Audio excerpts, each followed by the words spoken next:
Bom dia, pessoal. Professor César, estamos aqui hoje para mais um Café com Automação promovido pela ISA Campinas. E hoje nós temos um convidado especialíssimo, o grande Alexandre Coutinho da Endreshauser. Tudo bem, Alexandre? Olá, professor César, tudo bem? Tudo bem. É um prazer enorme estar com você aqui. Obrigado aí pelo convite. O prazer é todo nosso, né? Você ter aceitado esse convite. Hoje nós iremos falar sobre transmissores do tipo radar. Vamos dar uma olhada? O Coutinho vai passar um conteúdo bem interessante para a gente. Sigam até o final do vídeo. Tem dúvida? Sigam até o final do vídeo. Isso é muito legal, ok? Bom, vamos começar. Vamos direto ao ponto, né? Gostaria que o Coutinho ele se apresentasse um pouco, já que ele já é um amigo de longa data já, né? Pode se apresentar para a gente então, Coutinho? Legal, professor. Bom, meu nome é Alexandre Coutinho, né? Mais conhecido como Coutinho aí como segundo nome, né? Como sobrenome. Eu trabalho na Endreshauser já há mais de 14 anos, inclusive é meu primeiro e único emprego, que eu costumo dizer, né? Eu sou formado no Senai de Santos, no curso de instrumentação, na turma 53, né? Na época a gente contava por turma, não sei se conta ainda, mas eu me formei lá em 2006 no Senai de Santos e logo em seguida eu já comecei o estágio na Endreshauser, logo no começo de 2007, na área de serviços, onde eu passei visitando muito cliente em campo, né, fazendo reparo em laboratório. Na época, a Endres tinha uma estrutura bem menor do que tem hoje, né? Hoje a gente está com uma estrutura bem diferente aí. Então, logo depois, no ano de 2010, eu fui para a área de marketing como gerente de produto das linhas de nível e pressão. E aí foi lá nesse ano que eu comecei me especializar, né, especificamente nessa família aí, nessas linhas de nível e pressão, tão importantes aí na indústria, né? E depois, no ano de 2014, eu fui também pela Endreshauser para os Estados Unidos, onde eu fiquei 2 anos, também lá na nossa área de produção, especificamente produção e uma parte de desenvolvimento também de medidores de nível e pressão no estado de Indiana, nos Estados Unidos. Depois, em 2016, eu voltei para o Brasil, já focado aqui na nossa fábrica da Endreshauser, aqui no interior de São Paulo, pertinho aqui de Campinas, na cidade de Itatiba, onde, desde então, eu estou como responsável pelas linhas de nível e pressão para a América Latina, como suporte aí desde a nossa fábrica. Eu sou formado, como eu comentei no início, né, pelo Senai de Santos, né, que me deu principalmente a base que eu tenho aí no ramo da instrumentação, na automação industrial. Depois eu fiz engenharia, fiz marketing, né, ao longo desses anos aí, e estou aqui agora com o maior prazer aí representando a Endreshauser aí. Que legal. E a Endreshauser é uma empresa muito querida, né? Ela é muito preocupada com a educação. Um dos primeiros instrumentos PA que eu tive contato foi justamente com um de vocês, né, o da Endreshauser. Eu já fiz vários vídeos com alguns instrumentos. Uma vez eu lembro até uma apresentação aí na Endres mesmo, que nós fizemos já diversas visitas, né? A Amanda, ela falou assim, tem aqui ela mostrou uma foto minha com meus alunos lá, tem aqui o César, que é nosso garoto propaganda, né? Foi muito engraçado durante a reunião, né? Porque, eu falei, eu sou apaixonado pela Endres também e como vários dos nossos alunos também gostam bastante. Vocês sempre ajudaram e ajudam as instituições de ensino, tá? Bom, vamos... Eu costumo dizer que os alunos de hoje são os profissionais de amanhã, né? Então, é muito importante essa base e esse trabalho que você faz é espetacular aí, de mostrar a prática para os alunos nesse ramo nosso aí, que é tão legal. Que legal. Logo eles vão... Semana passada começou um curso novo e logo vão fazer as integrações com os instrumentos lá. Que legal. Vamos lá, direto ao ponto, né? Sobre os radares, né? Que a gente vê muito aí no divulgação em feiras, eventos e aplicações industriais, né? Ah, primeiro, elas são utilizadas as mesmas aplicações, por exemplo, de um ultrassom? Então, professor, né, você já começou com uma pergunta bem legal, né? Porque o que acontece? Hoje a gente vê isso muito, né? Os radares sendo divulgados por fornecedores, né? Sendo muitas aplicações sendo desenvolvidas com muito sucesso. Mas isso nem sempre foi assim, né? Isso vem evoluindo muito dos últimos anos, eu diria, os últimos 20 anos aí foi o período que os radares evoluíram muito, né? Lá nos anos 90, eles já eram uma solução de medição de nível na indústria, só que ainda um pouco inacessíveis, tanto tecnicamente quanto comercialmente, né? Então, tinha aplicações onde radar era a melhor solução, mas o radar ainda era um pouco inacessível por questões comerciais e também, às vezes, até com algumas limitações de aplicação. De lá para cá, isso evoluiu muito. Evoluiu tanto no desenvolvimento da tecnologia, quanto também nas características comerciais. Então, o preço de um radar e um ultrassônico, onde antigamente era muito discrepante, hoje em dia está se aproximando mais, né? Então, aí, voltando à sua pergunta em relação a eles são usados nas mesmas aplicações que os ultrassônicos? Cada vez mais sim, né? Isso não significa que o ultrassônico deve morrer. Eu acredito que não, meu feeling pessoal aí. Por quê? Porque os ultrassônicos ainda são muito utilizados na indústria, eles são muito consagrados por décadas, né? É o princípio de medição de nível sem contato, um dos mais utilizados. Claro que o radar está tomando uma boa parte dessas aplicações, justamente pela essa simplicidade, né? E essa evolução dentro da tecnologia. E sim, na grande maioria das aplicações, os radares podem ser utilizados nas mesmas aplicações que o ultrassom. Claro que vão existir algumas exceções. Vão existir exceções, inclusive, onde os ultrassônicos são até mais recomendados que os radares, né? Acho que ao longo do nosso bate-papo aí, eu vou comentar bastante não existe, hoje na medição de nível, no universo de medição de nível, com tantas variáveis, com tantas tecnologias existentes, disponíveis no mercado, não dá para dizer que existe uma resposta única. Não existe uma tecnologia que falar só essa tecnologia vai funcionar.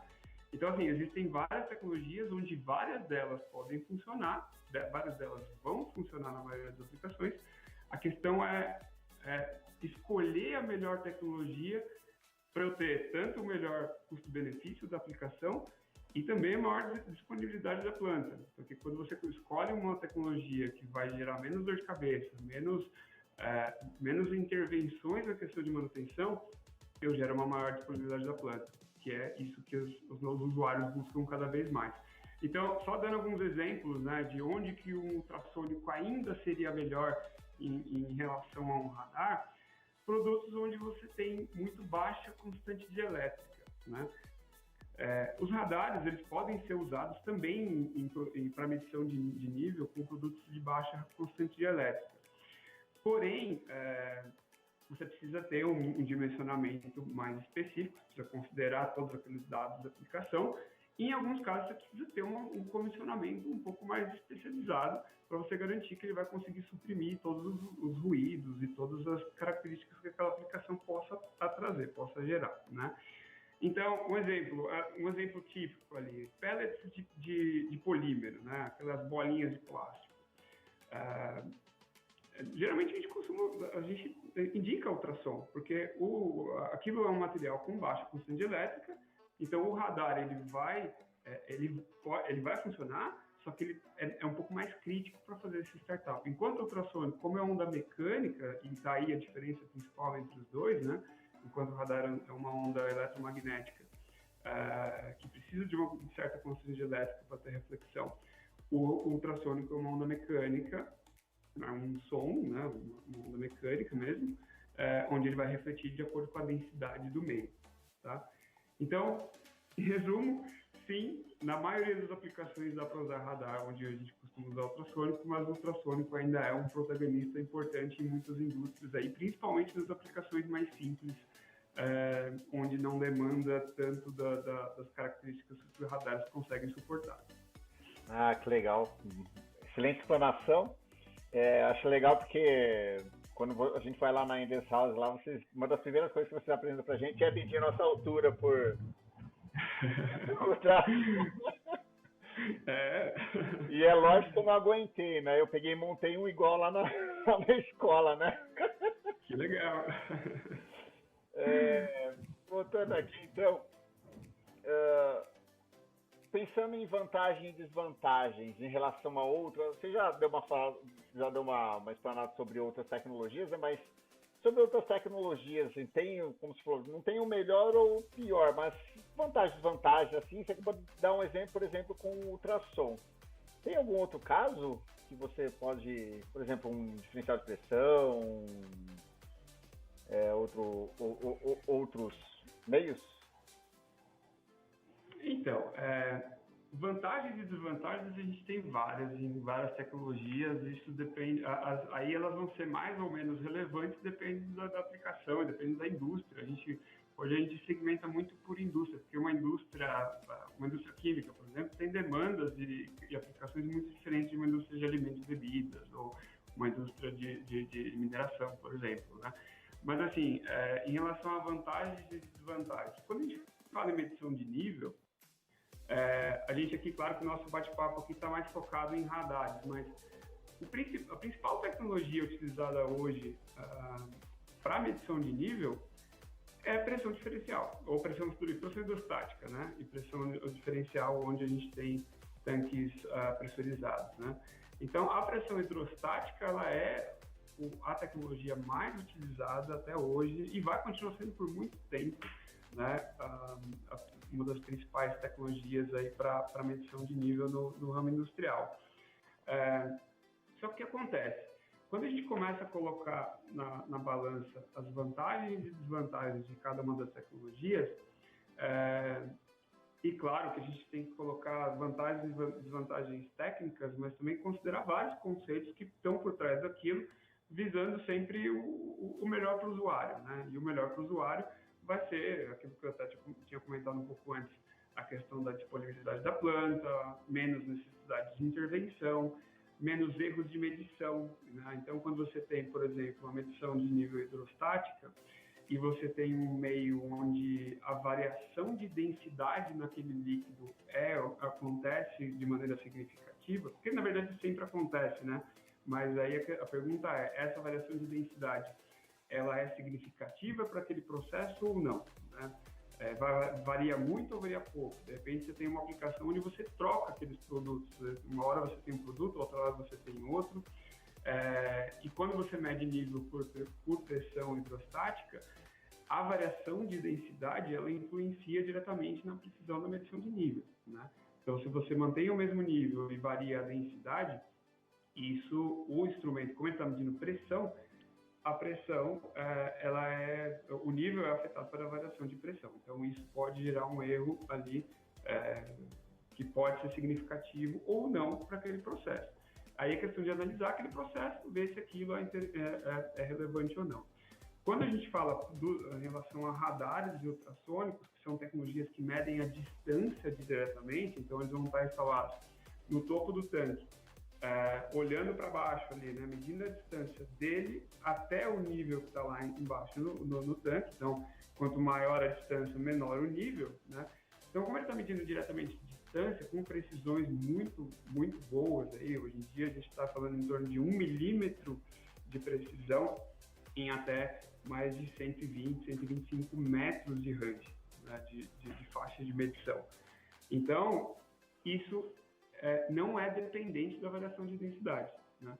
Então, isso seria uma vantagem das tecnologias de medição de nível por radar, ultrassônico, em relação ao hidrostático. Mas isso não significa que a medição hidrostática seja ruim, né? Pelo contrário, a medição hidrostática, como eu falei, é muito consagrada, é a medição mais usada na indústria para medição de nível e continua aí com as suas vantagens, inclusive onde não é possível instalar um radar ou um ultrassônico devido às características de processo, de repente obstáculos dentro do tanque, ainda é muito usado, né? A medição de pressão hidrostática diferencial e tende a ser também uma aplicação mais econômica, dependendo do tipo de aplicação, né? Tem aplicações que não, tem aplicações que sim, e não existe nunca uma resposta única em relação às tecnologias, né? Então, sempre vão ter ali vantagens e desvantagens de acordo com a necessidade de cada aplicação. Legal.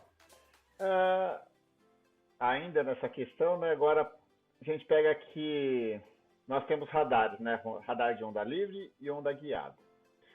E além disso, existe na indústria variadas faixas de frequência. Tem radar de 1 GHz, 6 GHz, 26 GHz, 80 GHz. Por que tantas faixas de frequências e quais as finalidades de cada uma dessas? Acabei comentando para você, que talvez essa que seja uma das maiores dúvidas que a gente encontra em sala de aula e de profissionais da indústria mesmo.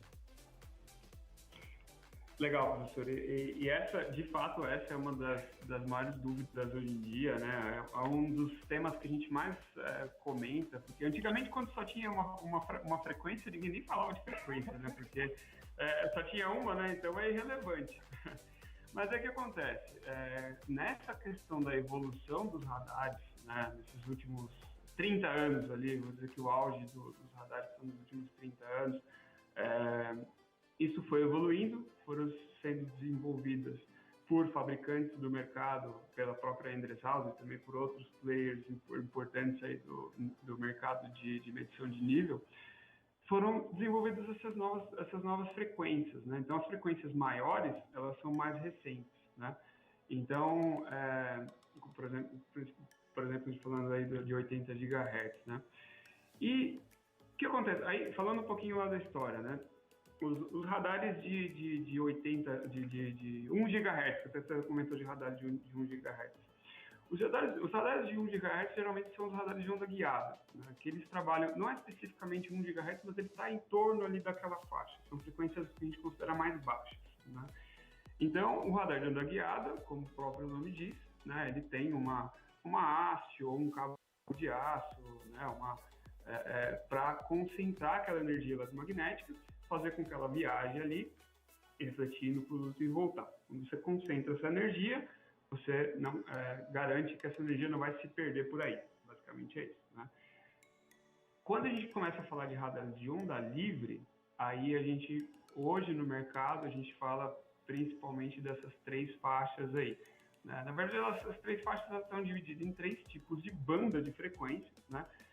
Você pode encontrar algumas diferenças ali de fabricante para fabricante, de 1 GHz para cima, 1 GHz para baixo, mas na prática a gente está falando dessas bandas de frequências, que são essas 3 aí que você bem mencionou, né? Então, 6 GHz, 26 GHz e 80 GHz. Os 6 GHz, que são os radares, eu diria, mais antigos ali, né? Que são um dos primeiros ali a ser utilizados em aplicações industriais, o que acontece? Quando a gente fala de frequência, lá relembrando as aulas de física, a gente está falando, consequentemente, a gente está falando de comprimento de onda, né? Então, quanto menor a frequência, maior o comprimento de onda. Então, a gente fala de uma onda maior fisicamente mesmo, né? A gente está falando de tamanho, de fato, inclusive o tamanho do instrumento. A gente fala de um radar de 6 GHz, a gente está falando de um radar de onda livre, ou seja, aquele que não tem contato com o processo, com o produto, né? E esse radar, ele precisa geralmente de uma corneta maior para conseguir direcionar bem essa energia. E por que a corneta é maior? Justamente porque o comprimento de onda é maior, né? Então, para ele conseguir direcionar essa energia, ele precisa ter um corpo maior. Isso acaba tendo uma disponibilidade menor em relação ao tamanho de conexão de processo. Não é sempre que você tem uma conexão de processo grande no topo do seu tanque. Porém, o fato da gente ter uma frequência mais baixa, um comprimento de onda maior, em muitas aplicações ele gera também, ele cria, de certa forma, uma energia que viaja de uma maneira mais robusta, que é menos sensível a características de processo, como ruídos, vapores, poeira em suspensão e por aí vai, né? Por ter um comprimento de onda maior e ter essa robustez maior no envio e retorno da onda, na qualidade de reflexão em si, né? Esses radares, então, como eu falei, eram muito utilizados, ainda são, mas eram primordialmente usados ali nos anos 90, né? E basicamente em dois tipos de tecnologia. Então a gente divide em 3 faixas de frequência e também divide em 2 tipos de tecnologia, né? Que uma delas é a tecnologia de pulso, então vocês vão ver aí radares que a gente chama de radares de pulso, né? Que é aquele que envia o pulso, espera ele retornar e conta o tempo que ele demorou para ir e voltar. E também tem a tecnologia FMCW, né? FMCW, que basicamente é uma onda contínua. Então, é uma energia que vai ser enviada continuamente, ela muda um pouquinho a sua frequência para conseguir saber o delta ali de variação, para conseguir saber quão longe ela foi, né? E aí, isso é aplicado até hoje, né? A maioria dos radares de 80 GHz aí hoje em dia no mercado utilizam essa tecnologia de FMCW, mas também tem muitos radares no mercado de outras frequências que usam a tecnologia de pulso.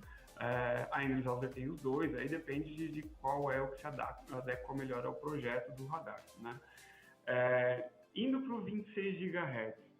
26 GHz até alguns anos atrás era o que existia no mercado de frequência mais alta. E o que isso gera em benefício, ainda deixando o 80 GB por último, mas ainda começando a comparar o 26 GHz com o 6 GHz. O 26 GHz, como a frequência é maior, o comprimento de onda não é tão grande quanto o de 6 GHz, né? Então, o que acontece? A gente consegue, com isso, condicionar aquela energia, direcionar ela melhor com cornetas menores, né?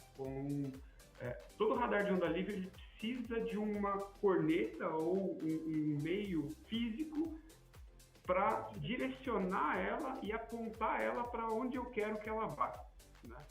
Então, o que acontece? Quando eu tenho frequências maiores, essa frequência, essa energia, ela consegue ser acondicionada em cornetas menores e também o ângulo de abertura dessa energia ele tende a ser menor também. Então, imagina que um radar de baixa frequência, ele vai ter uma abertura, a energia, quando sai dele, a abertura é bem maior, né? Então, ela tem uma abrangência bem maior. Imagina você instalar um radar em cima do tanque, onde essa abertura dessa energia é muito larga. E imagina que esse radar tem muitos obstáculos, ou ele está instalado muito próximo da parede.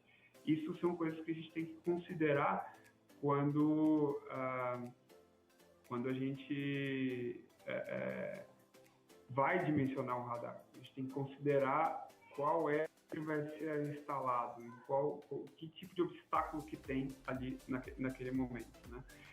Então, quando a gente começa a falar das diferenças, a gente fala, primeiro, tamanho da corneta, como que a gente condiciona isso, faixa do ângulo de emissão dessa energia e também, claro, não menos importante, né, a relação de como que essa energia vai se comportar se no meio do caminho ela encontrar algum ruído, ou encontrar algum obstáculo, ou encontrar condições adversas de processo, né? O radar de 26 GHz, como ele tem essa energia um pouco mais concentrada do que o de 6 GHz, ele, né, consegue se encaixar melhor nos processos ali, de acordo com o tipo de aplicação. Uma outra coisa, quando a gente já começa a falar por 80 GHz, o que acontece? isso se intensifica, né? Toda essa mudança que eu comentei, então, os radares de 80 GHz eles já são menores para o projeto, então, porque eles não têm aquele comprimento de onda grande que eles precisam direcionar aquela energia. Então, as cornetas podem ser, você tem conexão de processo ali de 3 quartos roscada, uma conexão de 3 quartos roscada você já consegue ter uma energia ali bem direcionada. Aí você vai ver, nossa, mas cadê a corneta desse radar? Né?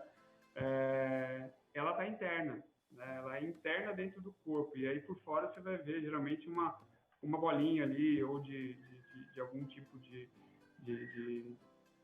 algum plástico ali, As distâncias são longas tipo também? de material. As distâncias são longas também? As distâncias são longas também? A distância varia bastante também, de acordo com as frequências, bem lembrado. O que acontece? Quanto maior a frequência, mais a energia ela é concentrada e mais longe ela consegue ir, né? Então, quando você tem os radares de alta frequência, como 80 GHz, ele pode chegar até 3 graus de abertura. Então, imagina só 3 graus, é uma abertura muito pequena. Então, é quase como se fosse um radar de onda guiada, só que sem a guia, entendeu? Não dá para comparar assim, né? Porque são diferentes, né? Porque tem a questão também que eu vou comentar daqui a pouco, que é a questão das reflexões, né? Mas assim, esse ponto de distância também é bem relevante, porque os radares de onda livre de 80 GHz, eles podem chegar até, por exemplo, o modelo da Endress, ele pode chegar até 125 metros, e a precisão também é melhor. Então, você tem num range de 125 metros, você tem a precisão de 1 milímetro, né?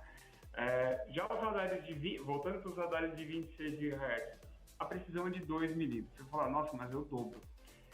Muitas vezes isso não é muito relevante numa aplicação de processo, né? Porque a gente tem aplicações de processo e tem aplicações de monitoramento de inventário, de controle de inventário, aí sim isso é relevante.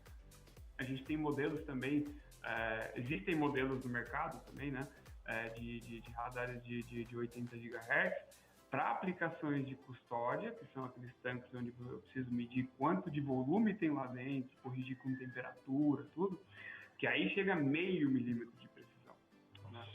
Então, aí a gente está falando de uma precisão ainda maior, né? Então, esse sinal ele tem que ser tratado, ele tem que ser muito bem calibrado. Esse, inclusive, a gente não fabrica no Brasil, a gente fabrica na nossa fábrica na Alemanha, né? Que precisa de uma sala enorme, com bastante equipamentos ali para dar essa precisão específica para esse tipo de aplicação de tancagem, né, que a gente chama. Aqui no Brasil, por outro lado, a gente fabrica os radares de processo, né, que são todas essas frequências que eu comentei, que aí a gente tem estruturas que conseguem gerar esse 1 milímetro de precisão com as estruturas locais aqui. Então, essa tecnologia de 80 GHz, ele vem ganhando bastante força no mercado, né? Porque a gente tem bastante... a gente abre um leque para muitas outras aplicações. Imagina um tanque alto, com vários obstáculos dentro, onde você ter uma reflexão da energia numa pá de um agitador, em uma serpentina de aquecimento, ou num qualquer obstáculo que possa ter interno dentro desse tanque. Imagina que você não consiga condicionar o radar lá dentro a ponto de você ignorar esse obstáculo. Em muitos casos, porém, ali existe também a opção de você mapear esse ruído, né? Então, quando isso antes de existir os radares de 80 GB, a gente instalava mesmo sabendo que tinha um obstáculo lá, e aí a gente falava para o radar assim, esse obstáculo que você está enxergando não é nível, tá? Considere o próximo pico que você está considerando aí.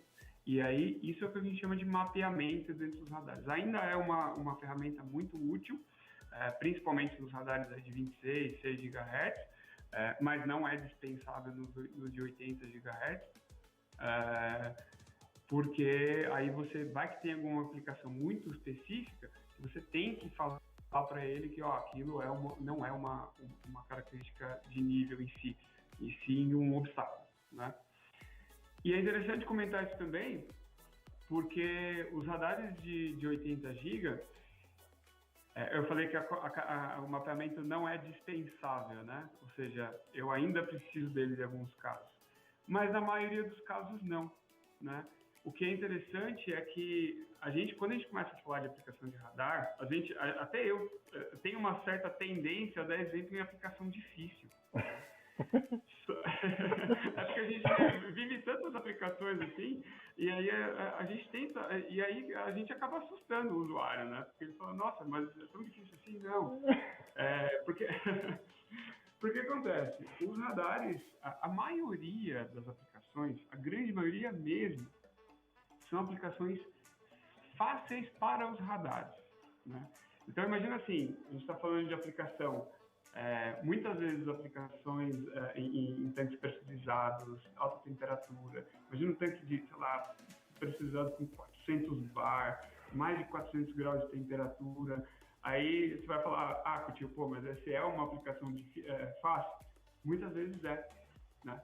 Muitas vezes é, porque se a gente dimensiona esse radar, escolhe uma dessas tecnologias da maneira mais pensando ali, considerando os desafios daquela aplicação, muitas vezes você não precisa nem fazer um mapeamento, né? Mas por que a gente tende a comentar mais nas aplicações mais difíceis? Porque aí, voltando um pouco à história dos anos 90 de novo, professor, às vezes eu me empolgo aí. Pode falar. Tá bem divertido, ainda mais você se empolgando assim, é mais divertido. Então, o que acontece? Nos últimos anos ali, sei lá, eu diria nos últimos de 20 a 10 anos atrás ali, né? Logo, quando eu era lá na época de técnico de campo, né?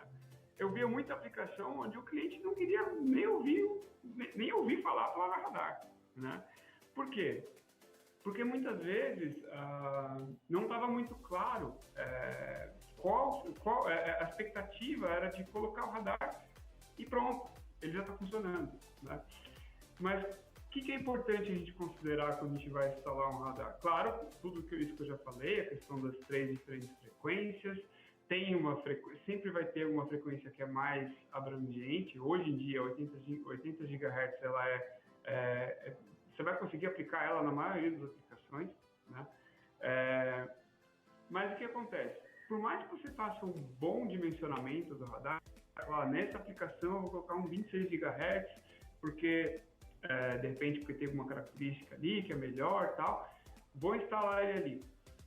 Está pronto? É suficiente? É igual um transdutor de pressão que você sabe o range, instala ali, pronto.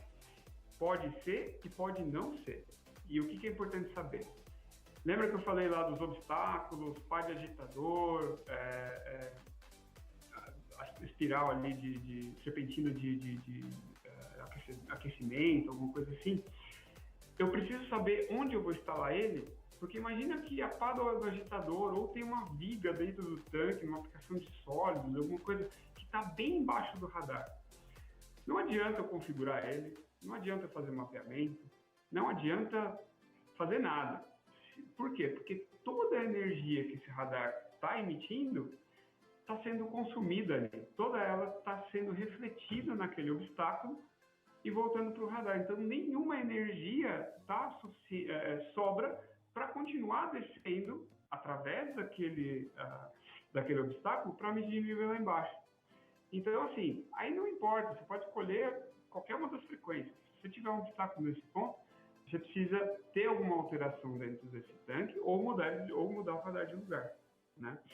Então, eu já vi casos onde usuários falam, não, radar, eu não gosto de radar porque não funciona, né? Mas não, o que acontece? Às vezes a gente até fala que os radares foram injustiçados, né, por um tempo.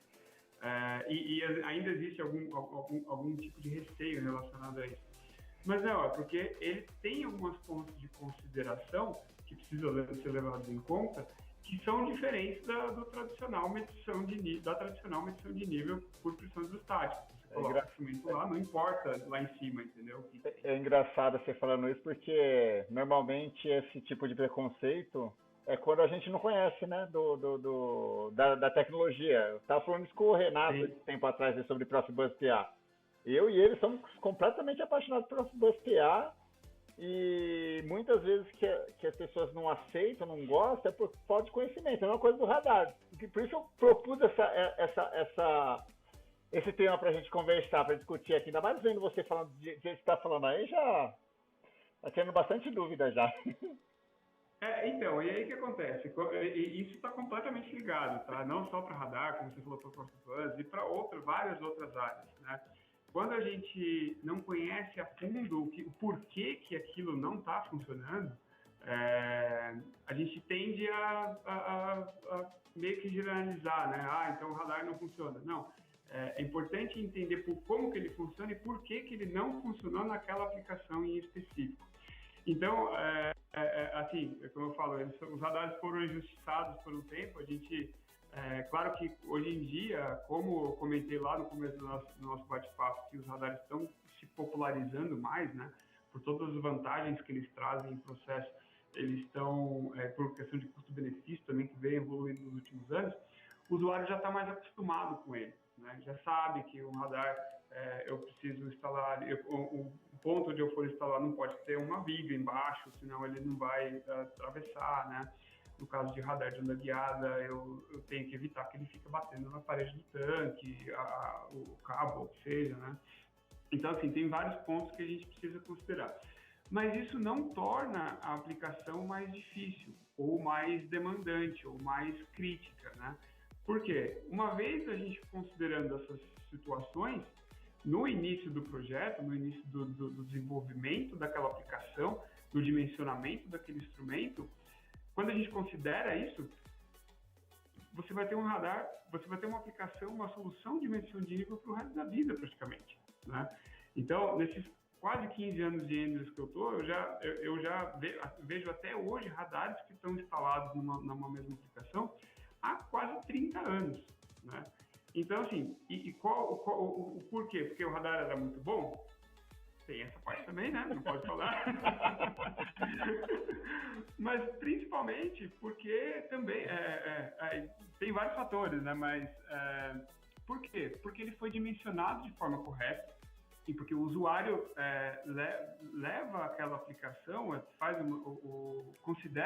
considerou desde o início aquele radar da maneira correta. Então, ele está instalado corretamente, se precisar de algum tipo de manutenção preventiva, o cliente está fazendo, né? Muitas vezes não precisa, porque um outro ponto legal de comentar de radares também é que como eles medem o tempo que a energia demora para ir voltar e assim a distância, eles não precisam ser calibrados, né? Assim como um transfer de pressão que precisa de uma calibração periódica. Então, eu costumo fazer a analogia, cada quanto tempo a gente calibra o nosso relógio, né? Quando tinha horário de verão, a gente até mudava ali, ajustava, né? Mas agora a gente não calibra ele. Eu ia justamente fazer essa próxima pergunta aí sobre calibração. Você imagina você tirando ele do tanque lá para fazer a calibração. Seria muito poderoso isso daí, né? Tinha que ter uma estrutura bem complexa para você fazer uma calibração de um radar, né?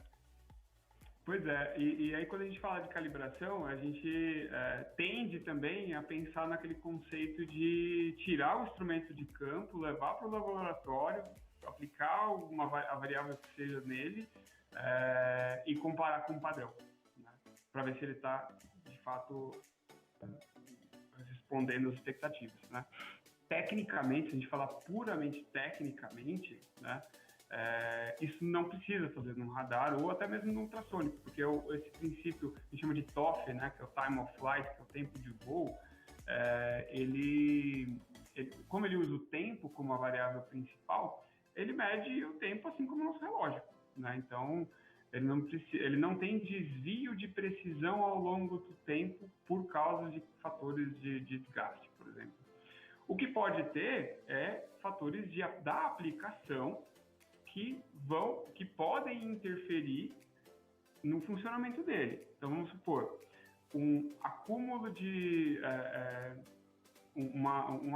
produto, que a gente chama de build-up, né, em inglês, o acúmulo de produto na antena. Então, vamos supor que você tem alguma aplicação onde você começa a ter acúmulo de produto na antena e essa antena ela vai impedindo essa energia de ser emitida. Vai chegar um momento que a energia não vai conseguir mais sair de lá. E aí, o seu radar vai parar de medir. É porque o radar é ruim? Não. É porque precisa de um tipo de correção ali.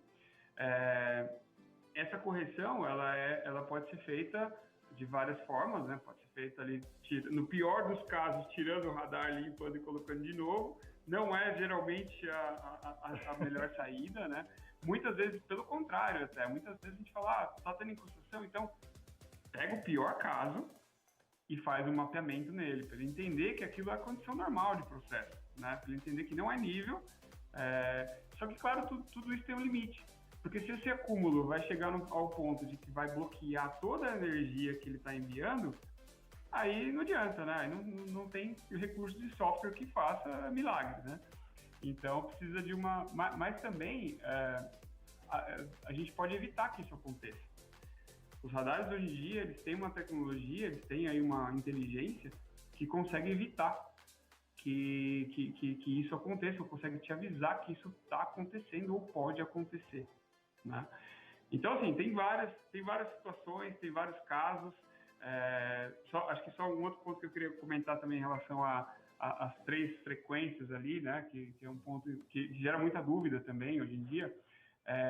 Mas por que eu não posso usar sempre só uma frequência, então? Porque tudo que eu falei agora indica que os radares de 80 GB são os melhores para qualquer aplicação, né? E muitas vezes, de fato, né? Só que, então por que a gente não tira de linha as outras frequências para deixar mais fácil a nossa vida, assim, né, na hora de selecionar um radar? Porque tem aplicações ainda que as frequências mais baixas são mais aplicáveis, são mais interessantes naquele tipo de aplicação. Por exemplo, quando a gente tem alguns gases, alguns tipos de partícula, elas absorvem determinadas frequências de ondas eletromagnéticas. Eu até anotei alguns aqui, porque são vários, né? Mas, por exemplo, acetona, amônia, VCM, que é o monômero de cloreto de vinila, propeno, né, que é um gás líquido, óxido de etileno, então, e por aí vai. Tem alguns elementos aí que têm uma certa característica de absorção de energias eletromagnéticas. Quando a gente vai medir nível de alguma dessas substâncias, a gente tem que se atentar a qual a frequência de radar que aquele radar usa. Porque pode ser que com 80 GB a energia seja toda absorvida, né? Esses exemplos de produtos que eu falei aqui, a maioria deles absorvem a frequência de 80 GB. O amônia já absorve a frequência dos 26 GB. Então, muitas vezes a gente tem que ir para os radares de onda guiada ou para o radar até de 6 GHz, né? Então, assim, o legal é que essa evolução que a gente está vendo nos radares, elas estão vindo para agregar e não necessariamente estão vindo para substituir. Pode até ser que na maioria das aplicações, pode ter gente que está ouvindo a gente aqui que vai falar, nossa, mas eu não tenho nenhum desses produtos aqui, minhas aplicações são simples. Pode ser que nesse caso você consegue usar tudo em 80 GB, então, né? Ou pode ser que você tenha o caso que inclusive é uma grande parte de clientes nossos, assim, que estão felizes com o ultrassônico, né? Por que eu vou mudar se aquilo está funcionando por 30 anos na minha planta, né? Então, um resumo aí, acho que eu já alonguei demais, mas um resumo aí em relação a essas diferentes tecnologias, diferentes frequências a melhor frequência ou a melhor tecnologia é aquela que gera o melhor resultado na medição, né? É aquela que vai gerar menos interferência, menos necessidade de manutenção, mais confiabilidade de medição. O operador precisa olhar no supervisório e confiar que o nível está certo, né? Então, e claro, segurança, né? Tem muitas aplicações que a gente está falando de segurança. E também a disponibilidade de processo. Disponibilidade de processo significa redução de custo numa indústria. Então, tudo isso que a gente tem que considerar quando a gente fala de tecnologias para medição de nível. Não sei se compliquei mais ainda ou se deu para ficar mais claro. Não, ficou bem claro isso daí. É bastante interessante, como eu falei, é dúvida de muita gente mesmo. as questões de aplicações. Tem alguns casos, até nessa questão de radares, que ele pode ficar até do lado de fora do tanque, né? Isso... Muito legal, né? Isso é outra coisa que eu ia perguntar mesmo, porque eu achei interessante essa questão. Você pode deixar o radar fora do tanque, né? Porque depende do recipiente onde ele está aplicado e não vai interferir, não vai absorver a onda, né? Isso mesmo. Isso é uma aplicação que a gente usa muito também, principalmente em indústria química, né? Onde você tem tanques de armazenamento de ácidos, né? E geralmente esses tanques eles são de material que não são metal, né? Por exemplo, são de fibra de vidro, são de próprio tanque de plástico, alguma coisa assim. E por esses tanques terem esse material ele geralmente tem uma baixa consistência elétrica, né? Os tanques plásticos ou de fibra. E como eles têm baixa consistência elétrica, geralmente o produto que está lá dentro tem alta consistência elétrica, né? Que são ácidos, por exemplo. Então, o que acontece? O radar, como é uma onda eletromagnética que depende da consistência elétrica para refletir a energia, essa parede do tanque ela fica quase que invisível para ele. Então, você pode colocar um radar de onda livre por cima e ele vai atravessar a parte superior do tanque, a tampa do tanque, né? Vai atravessar e vai medir o que está lá dentro. Ou você pode usar um radar de onda guiada simplesmente encostando a haste ou o cabo dele na parede do tanque. Então, a gente já desenvolveu várias aplicações assim, aplicações que funcionam por muitos anos. Por quê? Porque aí a intervenção de manutenção é menor ainda, né? Você não tem o instrumento direto em contato com o processo lá dentro, que geralmente pode ser crítico, né? Você não precisa se preocupar com compatibilidade química do material do radar com o produto, porque ele não está diretamente conectado lá, né? Então, a questão de manutenção, se você precisar, por algum motivo, precisar tirar, é mais fácil, né? Então, tem inúmeras vantagens, inúmeras possibilidades que a gente pode fazer com o radar para medição de nível, que a gente poderia ficar falando por horas aqui. Não, eu gosto dessa aplicação porque eu sempre falo para meus alunos dessa questão do lado da possibilidade dele ficar fora do tanque, né? De novo, é uma outra pergunta que eu ia fazer mesmo, de qualquer maneira, né? Mas é bastante interessante. E agora a gente está quase no final. E eu só queria fazer mais uma pergunta para você. Você já, aliás, no meio da entrevista já acabou falando algumas coisas, né? Mas vai aqui, né? Se tiver mais alguma coisa para falar. E o mundo digitalizado, como você vê essa evolução daqui para frente? Olha, tudo isso que a gente falou nos últimos 30 anos, que evoluiu bastante, eu acho que a tendência, isso está evoluindo exponencialmente. Está evoluindo muito, tem muita coisa chegando de digitalização conectados com os radares.